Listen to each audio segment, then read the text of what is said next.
Welcome to Fantasy Writing for Barbarians. I'm John Negroni. I am a published fantasy author with over 10 years of experience as a writer, as an editor, and a lover of all things fantasy. Actually, more than 10 years of that, I guess. But I don't think I've ever been a professional lover of fantasy. That would be kind of cool, though. I should look into that. I'm so glad that you're listening to this podcast. I definitely love doing this podcast and trying to help aspiring writers or maybe folks who've been writing for a while to maybe hit that next stride that they've been looking for with their fantasy writing. And I also want to do a frequently asked question because I've gotten this question a couple times, or it's been brought up also by some listeners. So before we get into our prompt, which of course we have a fantasy advice prompt coming up, here's a frequently asked question, and it's about how we do ads on this show. I'll keep this brief because talking about ads, boring. But for those of you who are curious and don't want to skip ahead, basically, we don't have an official sponsor for this show. We do programmable ads. So if you are listening to us on our YouTube channel or you're listening on a podcast app somewhere, some way, we don't have any control over the ads that you hear. So just letting you know, in case you were curious about that, these are programmable ads that are put out there by our podcast platform, which is Omni FM. And so we are able to put ads at the beginning and end of each episode. You won't always hear them. It's kind of random in terms of when you hear them and when you don't. But if you do hear them, just know that it's usually going to be something that it's kind of like when you watch a commercial on a TV show. You know, the people who make the TV show typically don't have any control, right, on what the commercial is. It's usually the larger, company or whatever. So for those of you who are kind of curious about that, that's how it works. I don't love doing ads in the middle of episodes. So, I won't say, we'll never, ever have something like that. But my current goal is just never do that. I hate interrupting the flow. So beginning and the end. And I also don't like having multiple ads, especially at the beginning, because it's like, I hate doing that. I hate having to skip through and do all that stuff. And, but if it's just one ad, 30 seconds, and if you're willing to listen to it while you're streaming, that helps us out. But honestly, the best way to help us out as a podcast, much more so than anything ad related, honestly, is to help spread the word. Tell people you know who are interested in fantasy writing or writing in general. Let them know this podcast exists if you can. And you can also do that on Apple Podcasts and Spotify and the usual places. But yeah, so that's it. That's the whole conversation about ads. I wanted to keep that short though, because who likes talking about advertising besides me? All right, so as usual, our wonderful producer, Natalia Emmons, has sent me a fantasy advice prompt. It looks like this one's going to be from the Fantasy Writers subreddit, which we usually frequent. And for those of you who, of course, are like, but wait, John, what about producer Bridget Surdock? Are they going to be doing fact-checking for this episode? You better believe it. So I'm going to go through the prompt, get into some of the comments as usual, and then if I make any mistakes, because I am reacting to this live, I have not read this prompt ahead of time. Of course, our wonderful producer, Bridget Surdock, will send me some notes and let me know, and then we can finish out the show with just one last, let's make sure we got all of this right kind of situation. So hopefully that works out the way it usually does, and I'm ready to get into it. Okay, so this prompt comes to us from username Choco Mocha Berry. Sounds delicious. And Choco writes, how do I effectively make a love interest for my story without that being their entire personality? Okay, yes. Natalia Emmons, you have done it again. I love talking about stuff like this. A love interest and making sure those characters stand out. Oof, this is going to be a good one, I hope. Okay, so Chaco writes, okay, so I am making a webcomic, very fun, called Spellbound Hearts, but I need some advice. It's an LGBTQ fantasy romance, and it's a love story between a witch and a princess. The witch is called Ophelia, and the princess is Lucinda. It's a slow burn romance. I want to work on their relationship as they start off as childhood friends to lovers. Now here is the problem. I don't want Lucinda to just be seen as just a love interest. I already gave her personality, goals,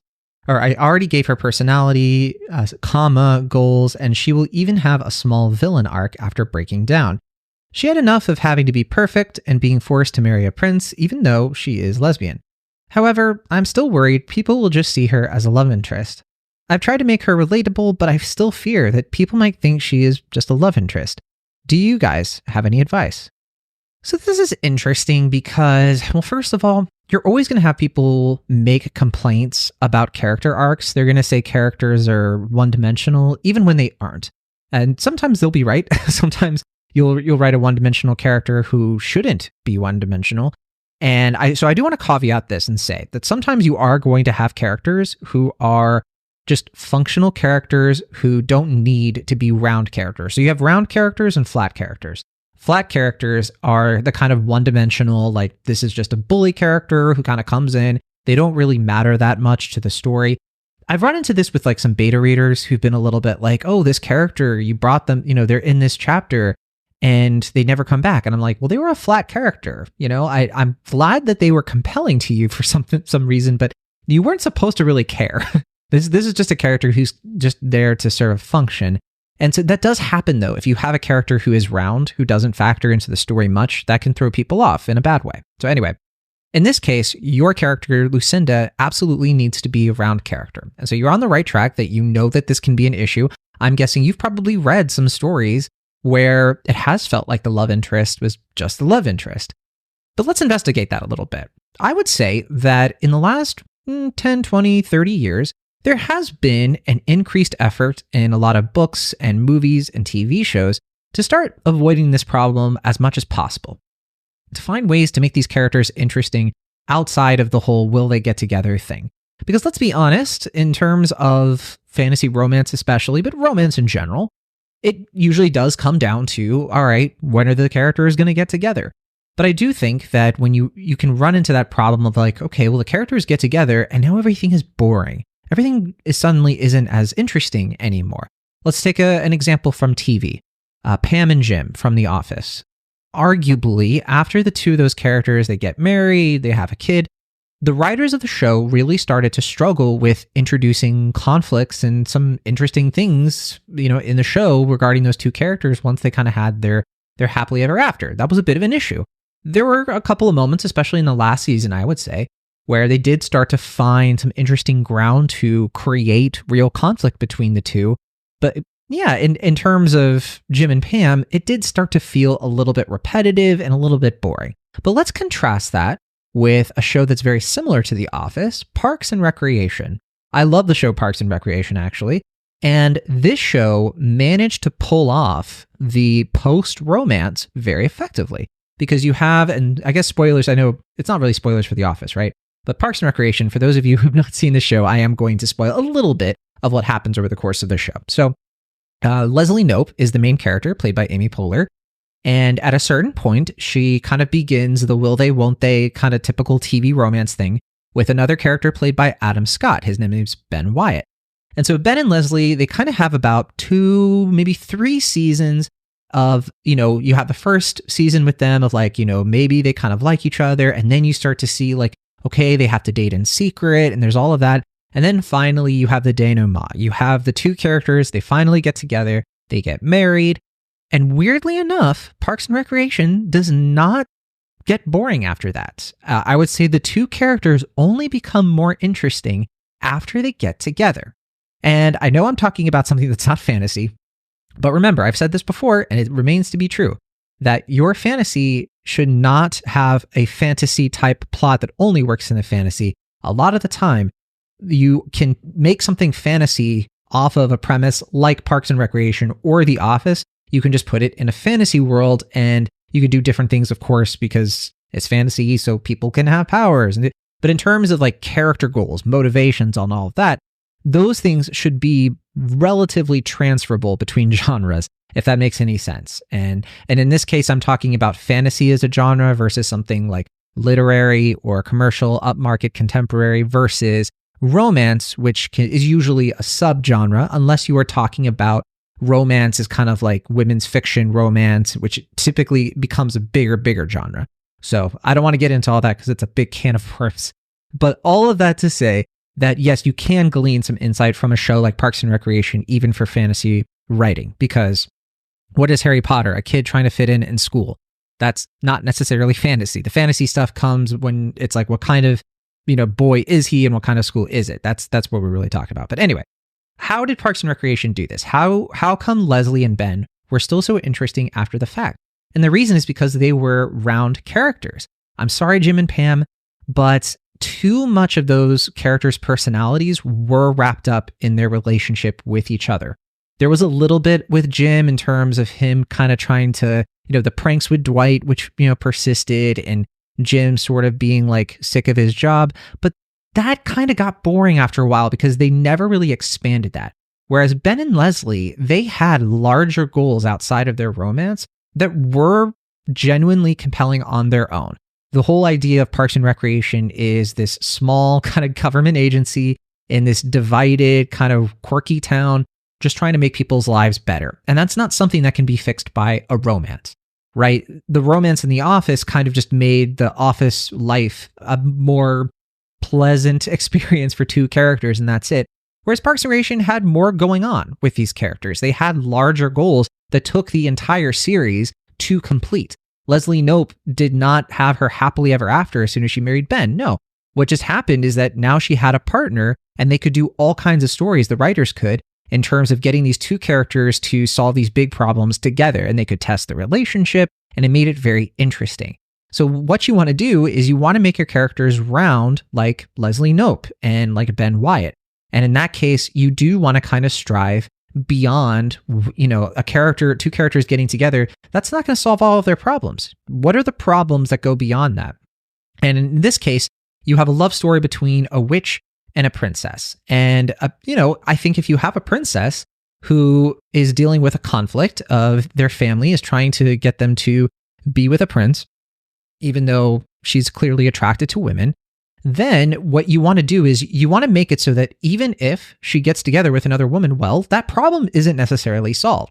The family is going to still be a factor. And that's where you start to find the traits that make the character more than a love interest, because I care not just about this princess finding her love. I want her to resolve things with her family, to, be able to live in existence, outside of the adversity that she gets for this taboo.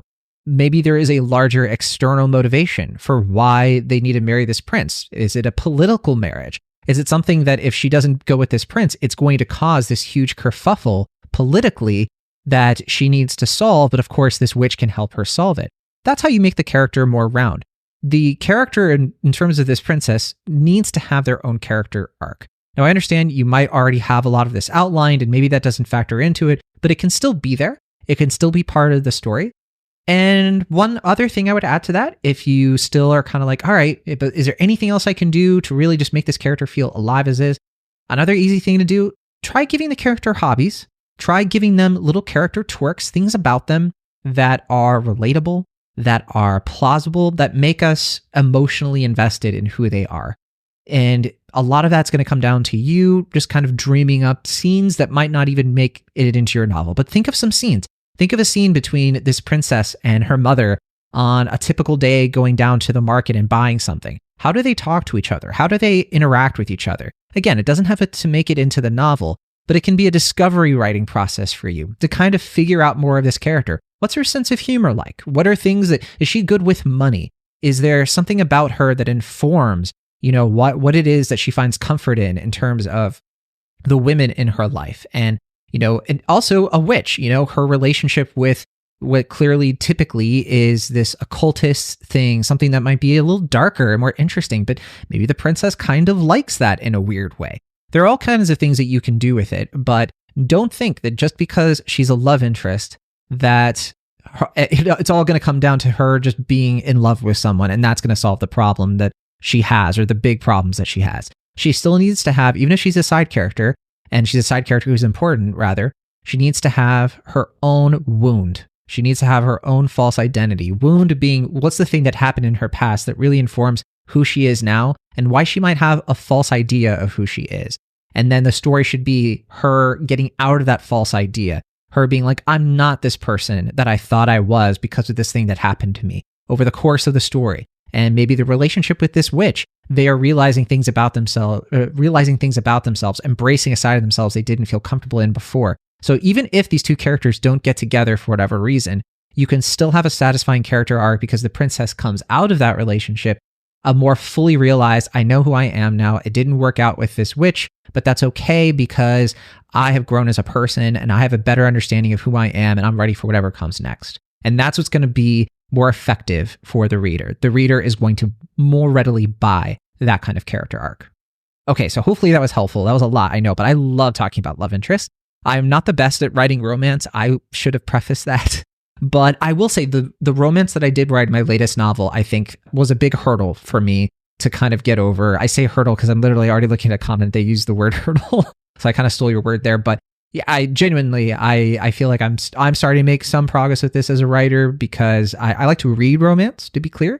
I think I enjoy reading romance, and so I understand the genre, but sometimes I can be a little weird when it comes to relationships in novels. Sometimes I avoid them, but not recently, not in this last novel. Okay. So here is that comment I mentioned. This is from Indishonorable, who writes, give the love interest her own hurdles to overcome. My love interest struggles with disillusion and generational guilt, which she eventually overcomes by learning the extent of the villain's manipulations. But enough of that guilt remains for her to make a heroic sacrifice at the end of Act 2. That sacrifice has magic shenanigans going on, and she's stranded in a dream, so she spends most of Act 3 away from the rest of the main cast. She gets the last bits of character growth. She and main character in parallel figure out how to bring her back to the material world, and the final, you know what, kicking happens. So yeah, that's kind of what I'm getting at for sure. You know, giving them their own kind of things to deal with. That's exactly what I'm talking about. The princess having their own hurdle to overcome, like I was mentioning, could very much be like her being in a relationship with a woman causes these lists of problems. And it's up to you to figure out which of those problems are going to be most relevant and interesting within the context of the story that you want to create. And from there, yeah, I think you can make a round character, a compelling love interest just from that alone. But there's other stuff you can do as well to kind of make them come alive. All right, username You Dark Lord writes, yeah, go do the work. You can't control everyone's perceptions. You can only do your job and communicate your character complexity. Obviously, there's such a thing as doing your job poorly, but your ideas are sound. So the question is, can you follow through? Yeah, and this is what I was saying at the beginning. You know, some people are going to complain about your characters no matter what you do. You need to be ready for that criticism. It sucks, honestly, when you feel like the character is compelling, that they're interesting. Then don't read every review though. Sometimes you're going to read reviews, especially on Goodreads. And I've seen this. I've read a book that I think is very good, and then I see people being like, all this character was this blah, and I'm like, did we read the same book? No, there was way more going on with this character than you are giving credit. So you just kind of have to learn how to shrug that stuff off. Sometimes people are going to say things about your characters that aren't on the money. Proserpina FC, I recognize this person. I think third time I want to say we read one of their comments, writes, if your genre is romance, she isn't merely a love interest. She's the female main character, FMC. I thought I read that as female main character, but there are two. So maybe I don't know how this is abbreviated correctly, so I apologize. Or I guess in this case, the 2FMC. She's the friend and emotional support for the FMC. I don't usually use those terms myself. I mean, it sounds to me like she would be like a secondary protagonist, maybe, but I guess it depends on who you ask. All right, so then they go on to say, the plot and the conclusion should be about how their relationship grew, strengthened, and they are both better people for it. No one is going to begrudge you for having a romance in a romance. Some people may grumble if your wholesome couple is too wholesome. But if you are doing childhood friends to lovers slow burn, the people that appeals to will like it. What catharsis are you going for? Lots of pining? What has kept them from hooking up before? How do they argue? How do they make up? And Chaco, the original poster, wrote, thank you, it will be wholesome, but there will also be tension and some problems. But that is because Ophelia is a witch and Lucinda a princess. Lucinda also has to deal with being perfect when she isn't. Ophelia has to deal with being an outcast because she is a witch.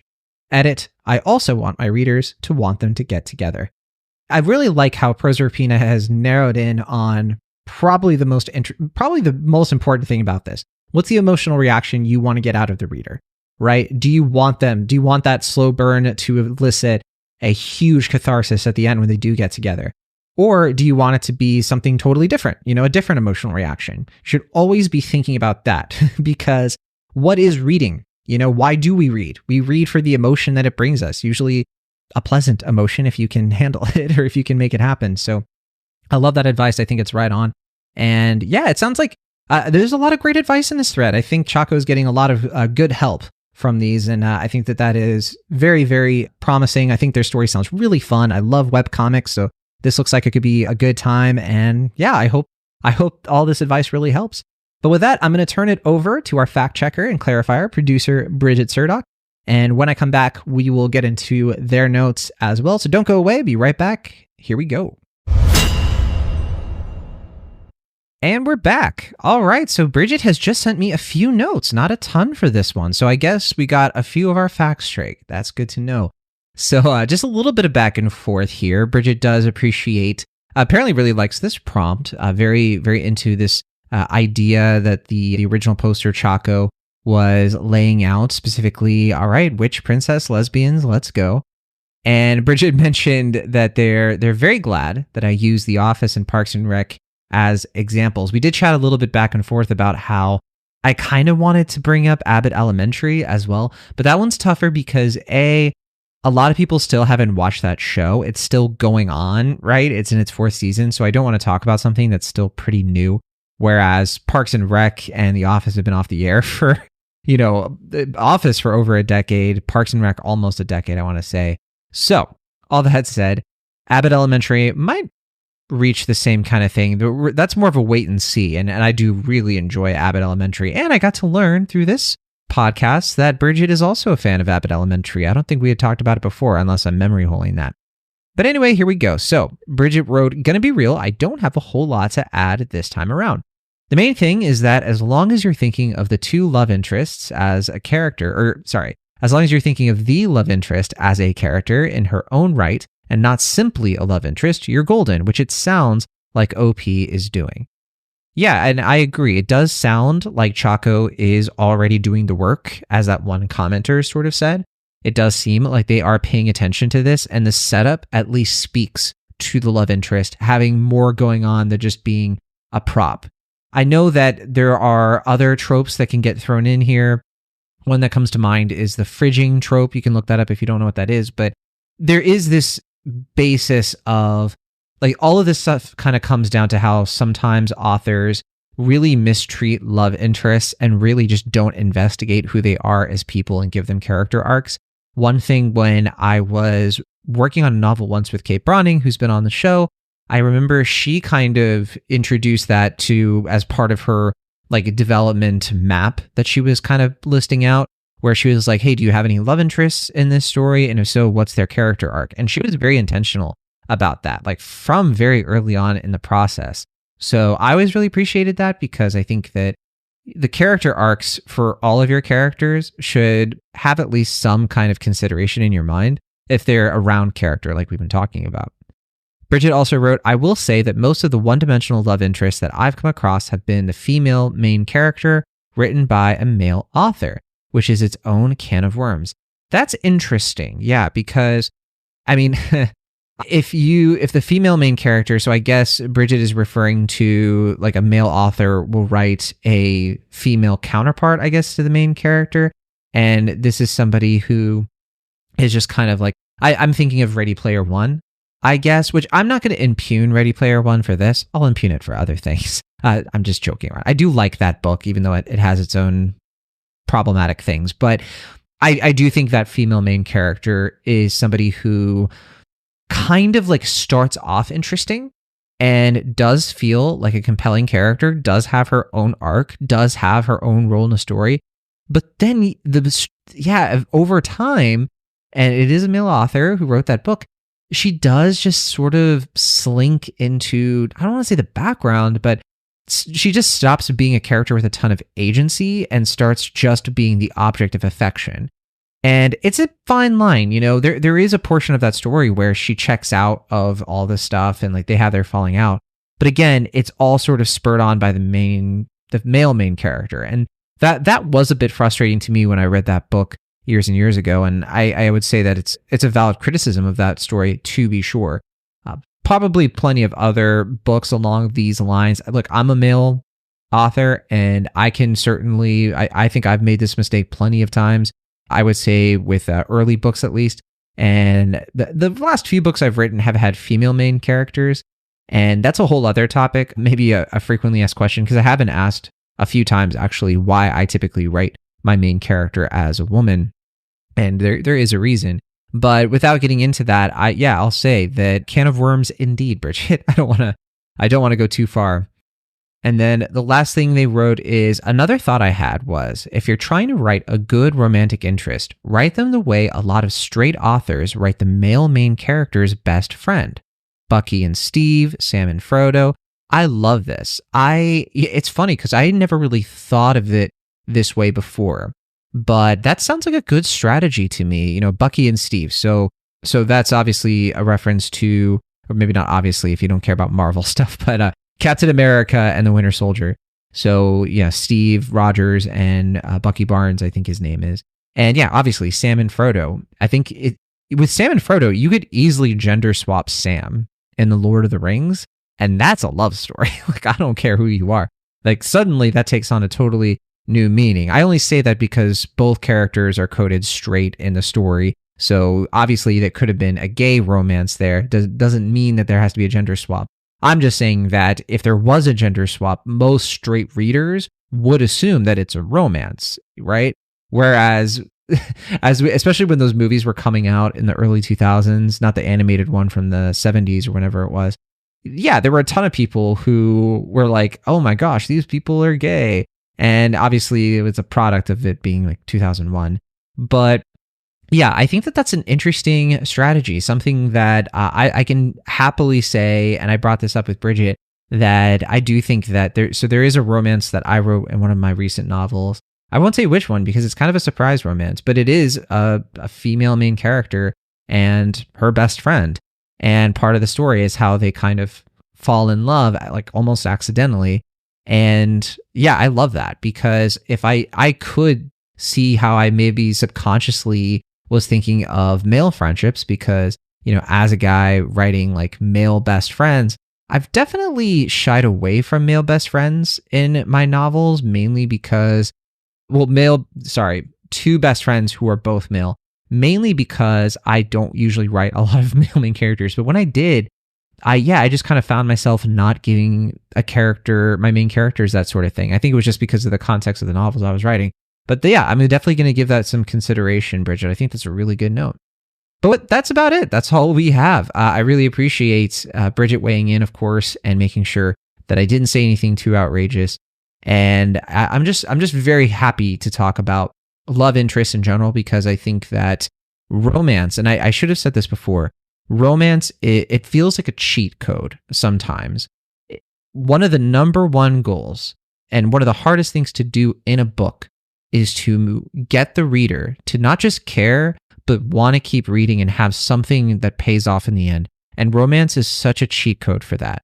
I hate to say it because it almost makes it sound cheap or something, but genuinely, like, look at a lot of the media you like and consume. A lot of it heavily relies on romance to kind of hook you in early and keep you there. Now, other things may come about in the story that become even more compelling to you, but just look at some of the classics. I would say with Wheel of Time, Robert Jordan sort of does this with Rand and Egwene. He introduces Egwene very early on, and there's a lot of, will they, won't they, in terms of like they were promised to each other, but do they really like each other that way?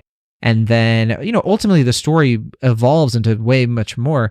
But to be fair, as those books do progress, romance becomes an even sharper part of the story with Rand and all of his various, his harem, I guess.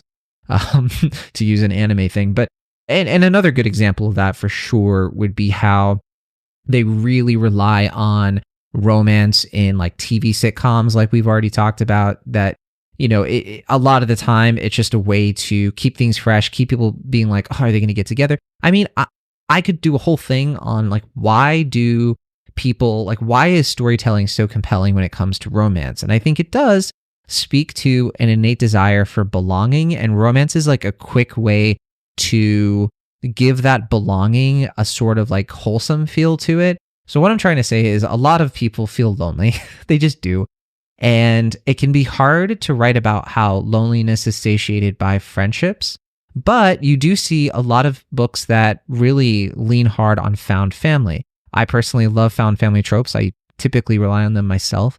And if it's not found family, there's usually romance either in addition to that or in its stead. And I love when romance and found family can kind of interact a little bit.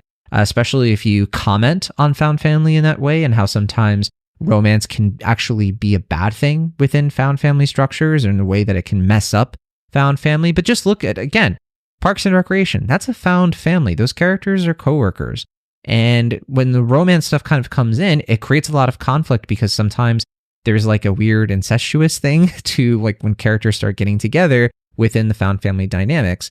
So I'm going off a weird tangent, I guess, but my main point here is that people just really find themselves immediately interested on when do they kiss. It's just a fact. And it's one of those things where I've literally, I've talked to my mother about, like, yeah, I'm working on a new book. And like the first thing she asks is like, does it have romance? Like, there's just something I think that people really like about that in their stories. And I can't say anything. I'm part of that cohort myself. Now, that doesn't mean I don't also enjoy books that do not rely on romance, or if it has romance, it's not the focus of the story.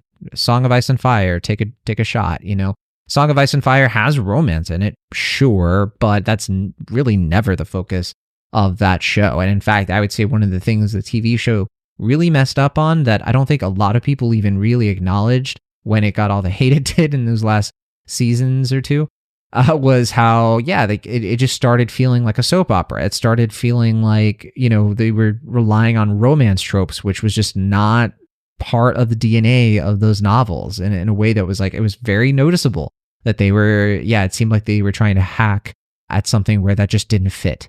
So that's my last piece of advice, is that if you are going to include romance, make sure that it is intrinsic to the novel that you're writing, that it really fits it. It's okay to have like little tiny romances, but this author, this original poster, Chaco, they are saying like they are writing a romance fantasy romance, whatever you like.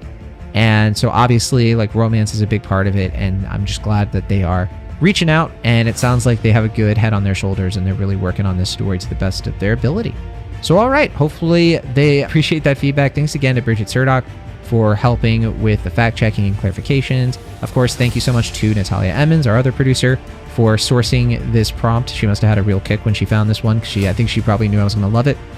And that's going to do it for me. Thanks so much for listening. You can email your own advice, questions, or feedback on the show to fantasywritingforbarbarians@gmail.com. It's in the show notes if you like.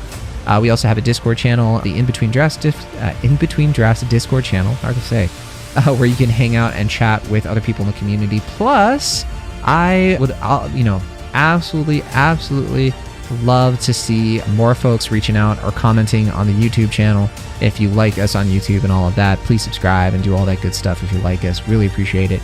And hopefully we're going to have another guest here soon. But in the meantime, be sure to keep on writing if that's what you feel like doing.